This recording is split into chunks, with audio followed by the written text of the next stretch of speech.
be recording the webinar, so if anyone misses the webinar, they'll be able to go back and see it. And as well, if there's anyone watching that wants to share it, you can share the recording later on. I'll send that recording out in just a little bit. All right. Well, thank you very much, everyone, for joining. Today we'll be talking about Creo Additive Manufacturing Extension, as well as some of the capabilities that come with Creo Essentials. So, for a good intro, we're excited to have you. Thank you for joining. I just want to give you a quick intro into Elite Aerospace Group, who we are. So as you can see, we have a couple of different branches in Elite Aerospace Group. I'm sure you've seen any of our webinars before, you've heard this before, but Elite is both a partner and a customer with PTC. So we have manufacturing facilities and design groups that use the PTC products, such as Creo, and we have 3D printers. So we actually have printed models that were designed in Creo on our 3D printers as well. So certainly additive manufacturing is something that we are interested in as a user, as well as interested in helping you with as well, if you ever have any questions, issues, or just want to learn more. So as a partner for PTC, you can see the things that we support and the things that we can do. We are resellers, so we can help you purchase any software that you're interested in, as well as provide all sorts of consulting and best practices, methodology, sort of help. Creo is one of the products that we support. And again, that is what we're here to talk about today. So one last thing before I hand it off to Andrew, who will give you an exciting demo. I just want to let you know about our next webinar, since we do these every 2 weeks. The next one, 2 weeks from today, we'll be using Windchill to manage a multi-CAD environment. We realize that it's rare that a company has only a single CAD system at this point. So we are going to cover how to use Windchill to manage multiple CAD systems. We'll certainly have a certain emphasis on CATIA and Creo because those are CAD systems that we use primarily, but we'll be showing how Windchill can manage pretty much any CAD system. So you can see the registration information for that. I'll also include that in the follow-up email after today so that you can sign up and share that as well. With that being said, I'd like to introduce Andrew Leedy, who is a member of the Virtual Center of Excellence for PTC, who will be giving us an intro on additive manufacturing. Okay, thank you, Stuart. Thank you for that introduction. Let me just share my screen real quick before we get kicked off. Stuart, please let me know when you can see that. All right, we can see your screen. Okay, perfect. Then, without further ado, we can start, I guess. So, hello, everyone. My name is Andrew Leedy. As Stuart said, I'm an application engineer working with the Virtual Center of Excellence at PTC, here to give a quick demonstration, or I guess we'll be here for 30 minutes to an hour talking about additive manufacturing within Creo Parametric. Now, I guess just a quick look at the agenda. What we're going to do first is go through a few slides. I want to kind of give the background of additive manufacturing within Creo, why it was developed, some of the challenges that we're hearing from our customers. Then we're going to talk about the solution a little bit, split it into the 3 different, I guess, levels, you could say, of additive manufacturing capabilities within Creo, stuff that comes free with the software, and then the 2 added extensions, the additive manufacturing extension and the additive manufacturing plus extension. And then we'll go through a demonstration of all 3 of those to look at those capabilities. So just to start off, some of the challenges we're hearing from customers, 3D printing is really just becoming a revolution in the world of manufacturing. You can make really models that you can't really do with any other manufacturing methods.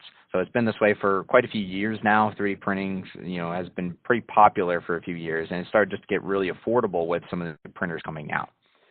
Now, another part, in addition, what you need to get your end model is a robust CAD model. So that's the start of the CAD process. There's a lot of different CAD tools that tackle this challenge of being able to produce a model that can be 3D printed, but the end result is the same. You can't do any printing until you have a model, no matter where it comes from. But some of these existing CAD systems just do not address the challenges of this new technology, of additive manufacturing. So most might just allow you to save off a tested model, do a save as STL file, but you can't really do anything with it. You might not be able to build additive manufacturing specific components such as lattice and support materials. And they're just really seen as 2 separate domains. You have the CAD world and the additive manufacturing world. You have one tool that builds your model, Then you might have another tool that handles the printing or handles the optimization or the simulation of that particular model. And it's really hard just to go back and forth between all of these, and just really having the challenge of not really being able to build those CAD-specific features as I was talking about, such as those lattices and support structures. So what is the typical process we're looking at today? Well, we start with our CAD model, we go to the Optimize software, do our print check, and then we print it. And then we have to go through a whole process to be able to optimize that print, to rebuild the CAD geometry, to go through and do a simulation again, maybe do a 3D print check again to make sure that it works with our particular printer and our particular setup. Then you print it again, and this is just kind of our prototyping process, and we keep repeating that over and over again until we get to a finalized model. Well, here at PTC, we hope that there's a little bit more of a streamlined process, not really having to jump between as many systems as we might be jumping in between today, and really just be able to get less prototypes out the door before we get to that finalized product. Be able to do more within our software so that we can be confident that when we actually print it, that we're not going to waste a huge time and maybe even a huge amount of material printing something that's just going to be a fail, and then we're going to have to do it all over again. So as I said, we're going to be tackling the 3 different levels of this basically. So Creo Parametric added additive manufacturing capabilities back within Creo 3, but they've really kind of hit off since 4 and 5. So 4 was the addition of our first additive manufacturing extension, and then Creo 5 expanded upon those abilities and also opened up the extension to metal printing as well. So really just trying to touch all the bases when it comes to what our customers are dealing with when they're 3D printing and using additive manufacturing for their Creo models. So the 3 different levels, what's included within Creo Parametric, basically just being able to go to a printing mode from our assembly mode. So once I have a model or a part that I want to start to be printing, we can jump into this tray setup. Now there is connectivity that we have with GradCAD print and 3ds print as well here, so we can kind of work hand in hand with those 2 solutions to be able to get our model from this tray setup here out and actually connect it up to the 3D printer. We also have included within Creo Parametric 5, so that was basically within 3 and 4 was the ability to kind of lay it out on the tray, maybe pull in multiple different models at once, or just pattern out a single model to kind of visualize on your single tray. But the end result of that is you basically just get an STL print. Well, what we have with Creo 5 is we have a built-in processor framework for plastic printers. So this allows me to grab the printer drivers for any type of machine that I have. So as long as I'm kind of talking with them, I can put the driver and work with the framework, the processor framework, to be able to implement the driver, to be able to link directly up from within Creo Parametric. Basically, we partnered with a company called Finalize with Creo 5.0 to add some of that functionality. Now, with the additive manufacturing extension, so this was new within Creo 4. This gave us the ability to do lattice modeling, so be able to fill in the negative space of a model or hollow out a model, or just be able to replace an entire solid with a lattice, all kinds of different functionality to be able to go around and kind of customize that lattice. So be able to fill a void, shell out a solid, really just going through kind of the configured list to be able to get the finalized lattice structure that you want from that. And we have all types of sorts of lattices. So we have our 3D lattices, so regular, quasi-radial, herringbone. It's kind of your standard cell center types of lattice where you have just kind of beams going off in all 3 different directions. And with Creo 5, we also implemented this new truss shape, so a little bit of a stronger type of structure than we had supported within just Creo 4 out of the box, or with the additive manufacturing extension. We also have support for the 2.5D types of lattice. So this would be historically something that might have been handled by your print software. The print software kind of already went through and tried to figure out if, depend on low density, high density, or however you were configuring the kind of how the model was built out, if it's going to build completely solid. This was something that might have been handled by that previously, but we want to give the kind of the capabilities to be able to put this within Creo so you can go through and kind of customize your own lattice this way as well. And we can pair the additive manufacturing extension with really any extension within Creo. It works seamlessly with the entire software. It doesn't just build a tessellated model as its end result here. It actually builds you a full Creo model. And you can do really anything that you would normally do with a Creo model on this. You can put it into your regular assemblies. You can go through and do Creo Simulate with this. And you can even use Creo Simulate's optimization to be able to go through and actually optimize individual dimensions on this particular lattice. So it gives me a fully parametric dimensioned lattice structure that I can go through and customize and optimize with some of our other software. Also within this additive manufacturing extension was the ability to create, save, and modify print trays. So not only be able to put it into that the print setup, size everything up, and get the right STL out for myself, but also be able to save these off. So if I ever have any kind of update to my CAD model, well, now my tray that I had saved off is going to automatically update to reflect the changes that I've made. So it allows me to go through and kind of save a little bit of the process that I had before in terms of now I went from assembly, I go to my print tray to set it up, kind of eliminate having to do that all over again, especially if we had multiple different parts like the picture that we have here. Now, new within Creo 5 was the Additive Manufacturing Plus extension.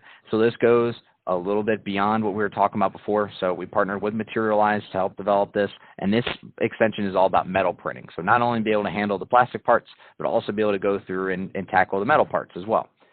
Now, the metal printing is a little bit of a different monster when it comes to actually worrying about how the support structure is going to be built and worrying about how it's going to be built in general. It allows for a little bit more customization and flexibility in terms of what you can do with this extension. So we have the metal printing connectivity, so similar to what we were talking with before, integrated build processor framework powered by Finalize. The drivers are not included though, so this will come either from the printer manufacturer or it can even come from Finalize as well. They have a library that you can pull from if it's one of their supported ones.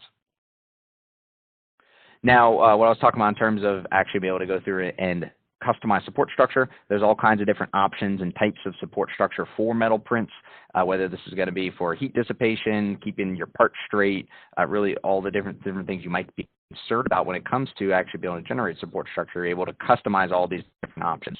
And this is working with the Finalize Magix SG Plus kernel that's fully integrated now. So really all we did was take we worked with them to implement their technology to be able to customize support structure and embed it straight within Creo Parametric. So you got all the functionality if you've used Finalize before, basically within Creo now. And we have a single system UI for the design, the print tray position, and the automatic update for any kind of support structure. So same thing we were talking about before in terms of actually updating my tray. It goes the same way for being able to update support structure as well. So kind of the whole Creo Parametric story goes all the way through towards the manufacturing end. So I know that was kind of slide heavy, so we'll go into a demonstration here to be able to show all this different functionality. And then after that, we'll kind of wrap it up with just a few more slides in terms of kind of a recap, and then I think we'll be able to take some questions after that if anyone has any questions about some of the functionality we talked about today. So give me a second to change my screen around, and we can start with the demonstration. So for this demonstration of Creo Parametric Additive Manufacturing Extension, we're going to be working on the handlebar area of my snowmobile. So we're specifically going to be looking at a spacer on here. It maybe was made from aluminum or some other type of metal, so it was nice and sturdy. I want to be able to go through and maybe 3D print this part. So right now, what we have is a fully complete CAD model, but it's really just a simple shape. It's a block.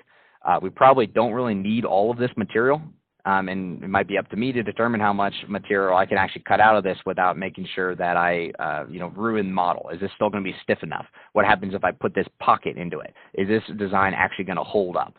So one of the popular types of things that we can do nowadays in terms of actually strengthening something but reducing the overall weight or the overall material that we're using is to be able to go through and build some lattices.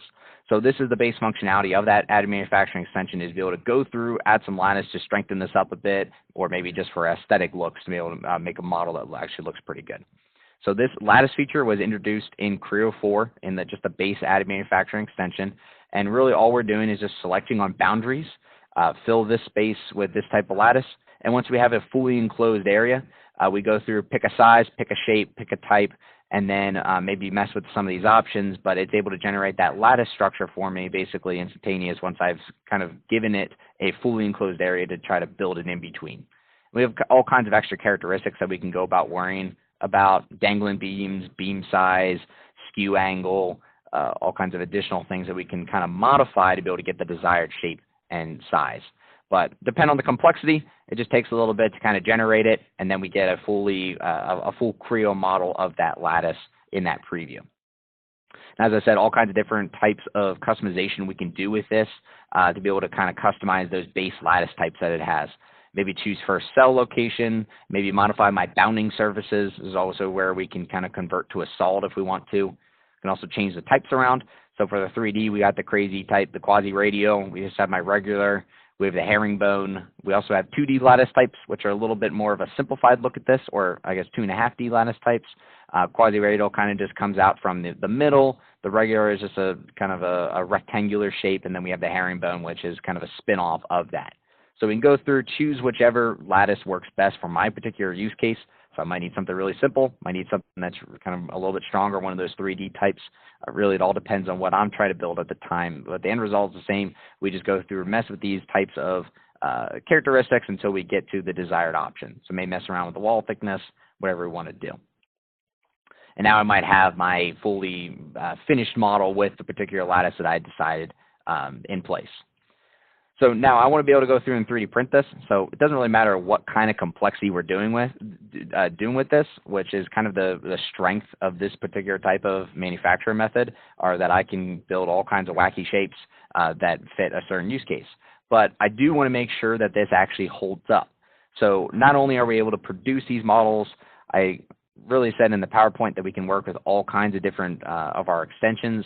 So the new topology optimization, if we want to optimize some of the additional mass around this, maybe I don't really need as much control over it. I just want a kind of a fully, a shape that really works for the particular use case I'm working with. We can also go through and do something like simulate on this. So simulate works, it works seamlessly with our simulate extension. So we already have a simulation set up, so this isn't really a demonstration on simulate, so I won't go too much into kind of the background here. But really what we're looking at is you can be able to go through and completely run a full simulation for strength on a part that has this lattice shape in it. So Creo Simulate handles the lattice feature just as it handles any other Creo feature. And there's also a simplified option for the lattice that lets us speed this up even more. So for this demonstration, we didn't use the simplified lattice just because we want to show just really how quick it can be. It only takes a few minutes to run this. But if we want to, if we have a really complicated structure, we got a lot of lattice in my particular model, the simplified option can really go through and help speed that up if speed is something of concern with me whenever I'm running this analysis. And then, of course, we can always look at Creo Simulate as we're running the simulation, just seeing what it's doing at a certain pass.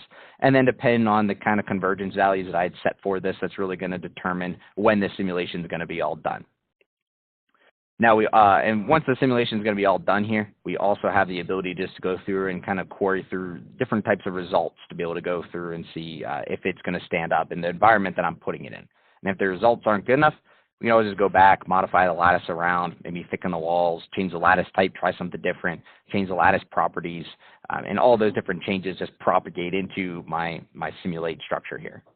And then we can use simulate to interpret all kinds of different results. So displacement, stresses, different types of stresses, von Mises, principal stresses, really whatever we're concerned with this particular model. And we could also use the optimize function of simulate to go through and actually optimize on the individual parametric values that we assigned to our particular model.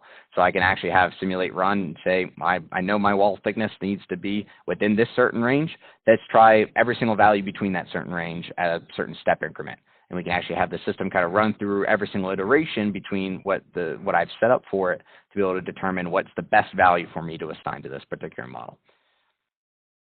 So now we want to take this a little bit further. So not only do we have a full Creo model that I can put into my Finalize assembly, that Finalize Polaris assembly, I also ran through and did a simulation to make sure that it actually holds up. Well, now I want to do some validation to see if I can actually print this. That's the most important part. It doesn't matter how good this looks within the digital world. Can I actually get a physical product out of this with the machine that I'm working with? So what we have in store for that is this prepare for 3D printing. So this allows me to go through and just set up my tray, whatever tray I'm currently connected to. And this could be a soft connection in terms of just making sure that I have the right print tray size. So whenever I print an STL, I know it's going to fit in my tray. Or, and I also make sure I have all the different assemblies that I want within there for printing multiple different parts. I could always do that stuff within some of the different print software we have, but why not just do it within Creo, especially since we can save some of that stuff off with the additive manufacturing extension. But this can also be kind of a more hard connection in terms of actual direct print. It even opens up some of these options. So right now I have grayed off that, I might not be able to mess with the colors and the surface finish that we want, but for supported printers, if I have something like a 3D Systems printer that can go through and print in multiple different colors, I can actually modify that from this window. So this allows me to get a little bit more of a connection up to those printers than what I might have historically been able to do just from within the software. But this area is also where I go through and just really finalize what I want this to look like in terms of this particular job. Maybe I want multiple different parts of a single model, or I want multiple different parts of multiple different models. But I want to go through do different types of pattern. It's really all just kind of a standard Creo assembly functionality to be able to go through and finish off this tray. Now from here, we can also go a little bit deeper in terms of doing printability validation. So this can check between thin walls, narrow gaps.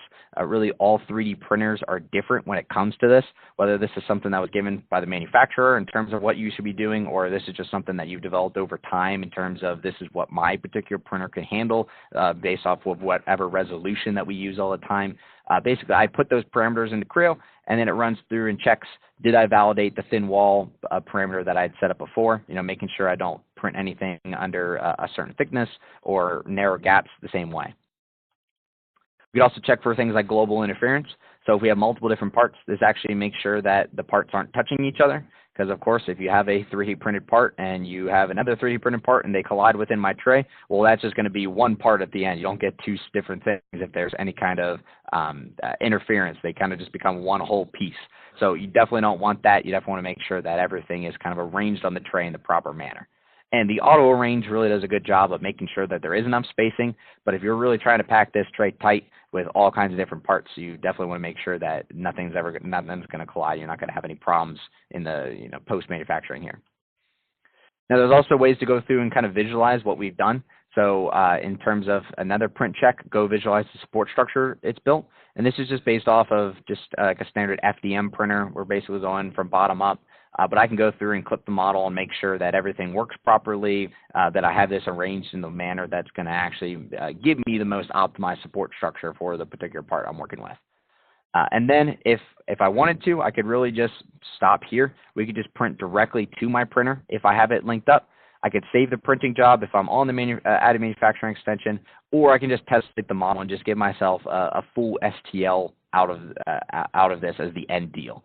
And actually producing the STL and actually arranging these on the tray is that base functionality within Creo. So if you're on Creo now, you could be going through and actually building your trays out in this manner as long as you're post Creo 3. Now we're going to take a look at something a little bit different. So this is the last added functionality within Creo 5. So this is actually going to be able to go through and build my metal support structure. So metal printing is a little bit different in terms of how it's going to generate my support. Again, a lot of different customization options that you might want to be concerned about when it comes to that. It's not just as simple as an FDM printer where my support structure just needs to be able to make sure that it builds up enough so that you don't have anything hanging off in space. There's all kinds of other things to worry about with metal printing, so we give you the ability to go through and customize a lot of this. So we can automatically kind of generate this support based off of saved templates that we have, which is what was done here. But this kind of had saved off different parameters in terms of how I want the separation to look, what I want the teeth to look. And there is an out-of-the-box profile that was used there. But we also have additional profiles that I can go through and build out myself and do all kinds of additional customization onto this. So web support, line support, contours, separation, teeth type, really hundreds of different options and combinations to choose from in terms of really how much I want to get into this. So again, if I'm really concerned about how this is going to be able to be printed off, I have full control over making sure that the support structure is generated to fit the particular use case I'm looking at. If I'm trying to optimize this for heat, make sure that this works out how I want it to. And then as soon as we have it kind of figured out which profile we're going to use, we can always just rerun it and see some of the new results that we have generated off of that.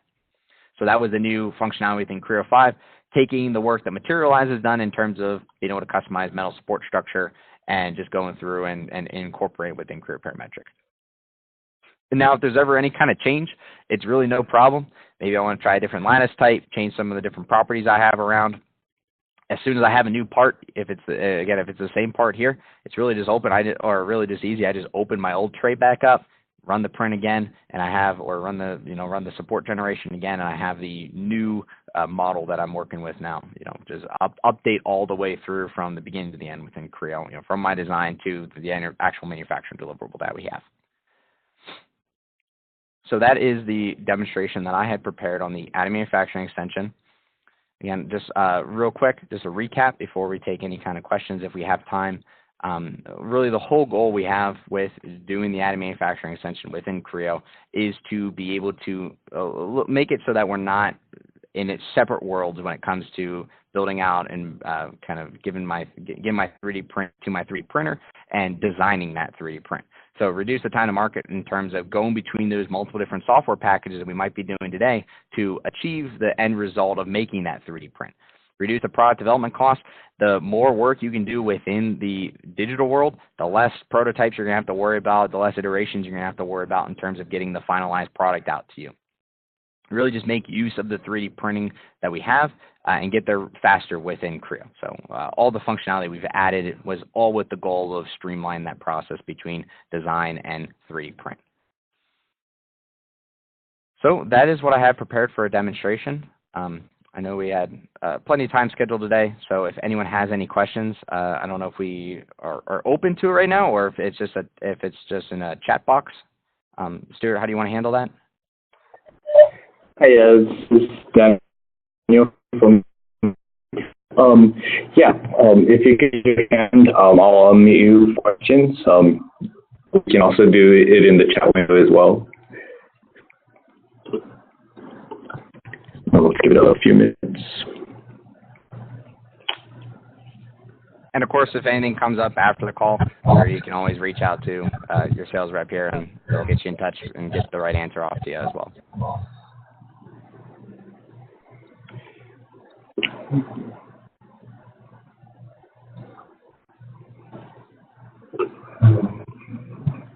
Don't see any questions coming in. Let's give it another minute.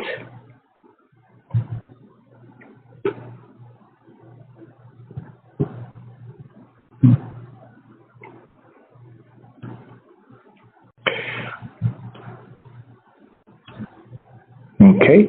Well, thank you, Andrew. Very informative and great presentation. Also want to thank everyone for attending today.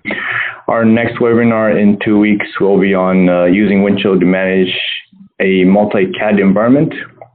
So I hope to see you there again. Thank you and have a good day. Okay. Thank you, everyone.